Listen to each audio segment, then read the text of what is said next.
Qu'est-ce qui l'emporterait lors d'un sprint entre une hypercar Porsche et une Honda préparée et convertie en 4 roues motrices? Nous allons le savoir, je les affronte sur le quart de mile. Je suis Matt Watson, bienvenue sur CarWow. Achetez, vendez, c'est CarWow. Parlons de cette Porsche. C'est donc la 918 Spyder, ce qui signifie qu'elle possède un V8 atmosphérique de 4,6 litres situé derrière moi, mais elle a aussi 2 moteurs électriques, un à l'arrière, un à l'avant. Elle est donc à transmission intégrale et, en puissance combinée, cette voiture développe 887 chevaux et 1280 Nm de couple. Elle a une boîte auto 7 rapports à double embrayage avec launch control et pèse moins de 1,7 tonnes. Neuve, ces voitures coûtaient à peine 800 000 livres sterling, mais elles ont pris de la valeur depuis. Elles valent maintenant à partir d'environ 1,4 million de livres sterling et celle-ci m'a été prêtée par Tom de Wambarn. C'est fou. En tout cas, cette course sera également dingue car le propriétaire de cette voiture est assez fou et sait faire des courses d'accélération. C'est Jamie d'Officially Gassed. Hey Jamie, how are you? Je vais bien, merci mon frère. On aime bien les bonnes courses d'accélération, non? J'aime bien les bonnes courses d'accélération. Et j'aime bien faire courir les voitures des autres. Alors que toi, parfois, tu fais courir tes propres voitures, n'est-ce pas? Et tu en as amené une aujourd'hui. Alors, qu'est-ce que c'est? Oui, c'est exact. C'est une Integra type R DC5 de 2002, une importation japonaise. Et oui, elle a été un peu touchée. Oui, je veux dire, modifié est un euphémisme. Alors, dis-nous exactement ce que tu as fait. Elle est convertie en 4 roues motrices à partir d'un break Civic des années 80. Elle a une boîte séquentielle et un turbo. Ce sont les bases. Combien coûte cette voiture d'origine? Aujourd'hui, un exemplaire propre coûte environ 15 000 livres. Combien l'avez-vous payé? Comme c'est moi qui l'ai construite, j'ai payé 10 000 livres sterling car je l'ai achetée il y a quelques années. Mais oui, j'y ai mis un peu d'argent, Matt. Combien as-tu mis dans cette voiture? Oh Matt, tout le monde me le demande, je ne veux jamais le dire, mais j'ai beaucoup galéré pour la construire, par essai et erreur, en cassant des trucs et avec plein de réglages. J'ai certainement dépassé les 70 000 livres dans cette voiture. Êtes-vous en dessous de 100 000 livres sterling? Au total pour la voiture et tous les travaux? Je l'espère vraiment. Mais oui, on s'approche de la limite. 100 000 livres sterling, c'est une somme énorme, mais c'est une fraction de la valeur de cette voiture. Si vous pouvez vous approcher de cela en termes de performance, je dirais que vous gagnez.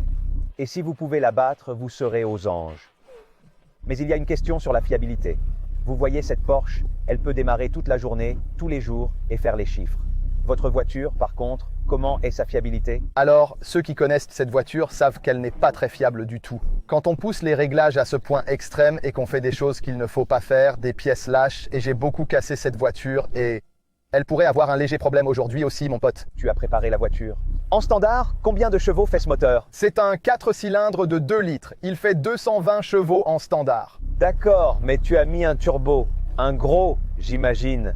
Combien de chevaux fait le moteur maintenant? D'accord. Alors, il en fait plus que ça par cylindre. Donc, il développe maintenant 922 chevaux vapeur. Pas étonnant qu'elle tombe tout le temps en panne. C'est une bombe. Tu conduis une bombe. Je me demande si elle va exploser aujourd'hui. C'est du 50-50. Avant de commencer à faire courir ces voitures, je pense qu'il nous faut un petit contrôle sonore pour voir laquelle sonne le mieux. Je vais donc faire monter les régimes de ma Porsche. Celle-ci a un limiteur souple, la tienne non. Monte les tours, et si elle sonne mieux que cette hypercar, tu gagnes. Vas-y.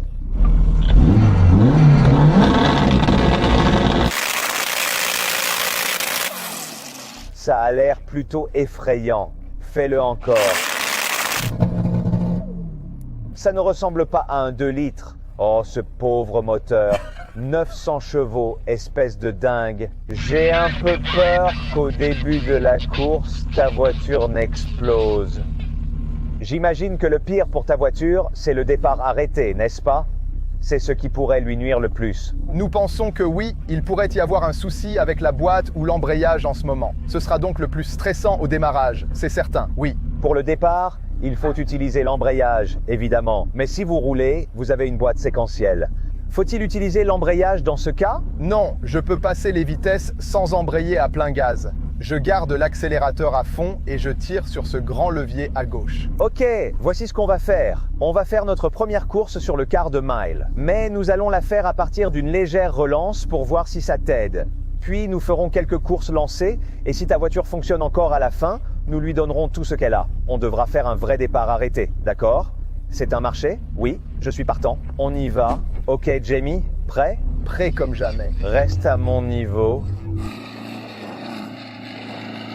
Le pilote va nous appeler. 3,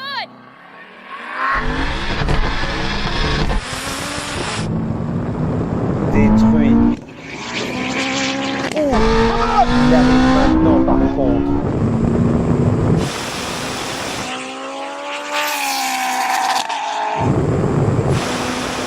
Wow, wow, wow.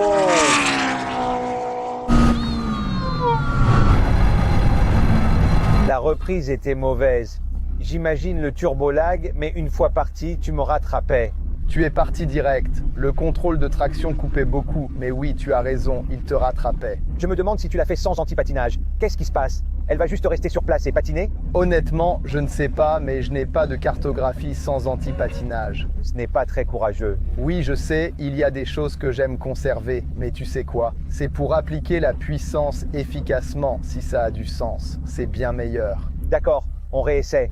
Essayez de vous rapprocher. Je pense que ça va aller. Vos pneus vont chauffer et vous vous améliorerez. On y retourne. D'accord, ça me va. Fais descendre Luc et le mécano. Il y a un bruit horrible dans la voiture. Ne serait-ce pas ironique, Jamie, si la voiture qui tombe en panne, après tout ce que j'ai dit sur la célèbre fiabilité de Porsche, c'était celle-là qui tombait en panne? Ce serait terriblement ironique, mais ce serait encore pire si les deux voitures tombaient en panne. Alors envoyez-la juste. C'est seulement, qu'est-ce que ça vaut? 1, quelque chose? Oui, 1,4. Je ne vais certainement pas l'envoyer comme ça, surtout que ce n'est pas la mienne, mais faisons-la vérifier pour voir d'où venait ce bruit. Nous avons donc découvert quel était le problème. Regardez ça, laissez ça là un instant. En regardant ici, vous apercevrez un morceau de métal. Nous avons rencontré exactement le même incident sur la Koenigsegg de Tom lors de nos essais. Un bruit effroyable. Je croyais que c'était une pierre qui était en train de déchiqueter le disque arrière. Non, tout va bien, la voici. Examinons l'objet fautif. Voilà. D'où vient ceci? Je n'en ai aucune idée. Et ça ne m'est arrivé que 2 fois, et 2 fois avec les voitures de Tom. Donc, voici Luc de Wambam. Ta voiture va bien, mec. Tu veux garder ça comme souvenir? Un souvenir, ouais. Allez, Jamie, on continue la course.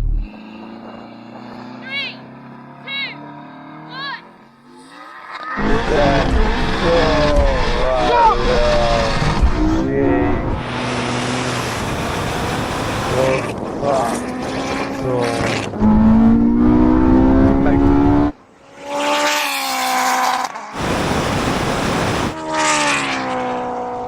Voilà ce que je veux dire. Ok, Jamie, je crois que tu étais un peu devant au démarrage. J'étais dubitatif, mais c'est un partout. On y retourne.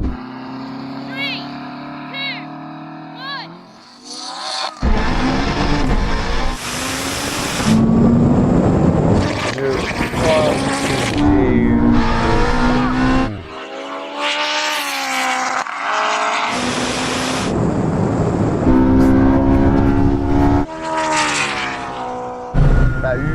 C'est si rapide, la manière dont elle se déplace. J'ai été un peu trop enthousiaste, Jamie. C'est 2 à 1. Je te donne une dernière chance.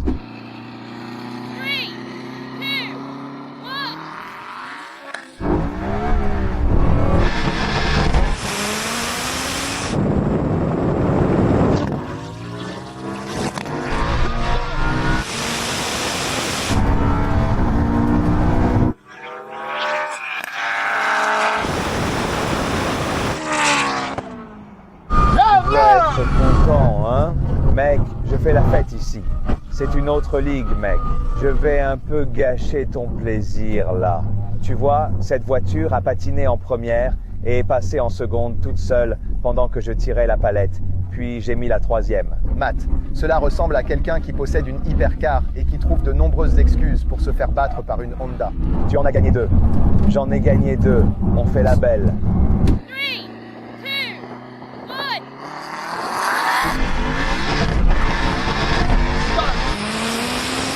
1. Oh, c'est vrai. C'est serré.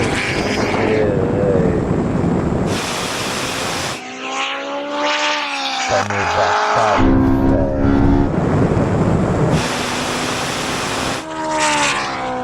Qu'est-ce qui s'est passé, Jamie? Ma voiture a eu un raté.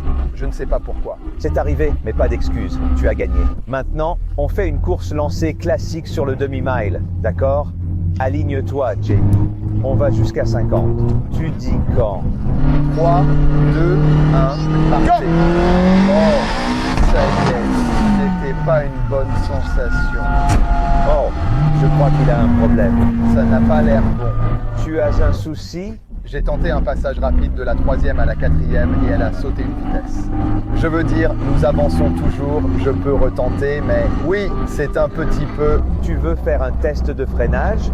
Et après, on envoie la sauce pour le départ. Oui, je pense que c'est une bonne idée. J'ai l'impression que quelque chose cloche dans cette voiture. Si on doit la finir, finissons-la en beauté. J'espère sans bruit. Mais oui, faisons le test de freinage. Ok, voici le test de freinage. Quand on atteindra la ligne pour un arrêt d'urgence depuis 100 miles par heure, quelle voiture s'arrêtera le plus tôt?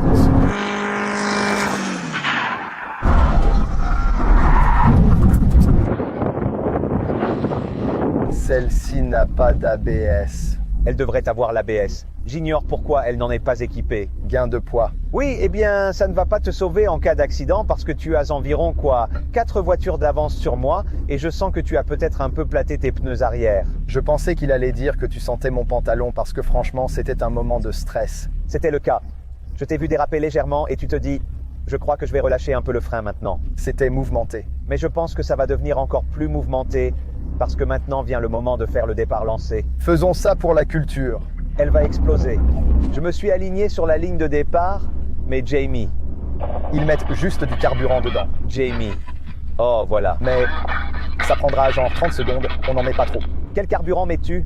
Ça ne ressemble pas à du carburant normal. J'ai oublié de dire que ça donne cette puissance avec les carburants de course E85. Donc si vous la faisiez rouler à l'essence Super E5 normale, quelle puissance développerait-elle? Je soupçonne qu'on ferait peut-être un peu plus de 800 chevaux au frein si j'avais mis du carburant de station-service aujourd'hui. Mais vous voulez toute la puissance possible, car si vous allez faire exploser votre moteur, autant le faire de manière appropriée. 3, 2, 1... Allons-y! Oh mon Dieu, c'est serré! Allez, Porsche!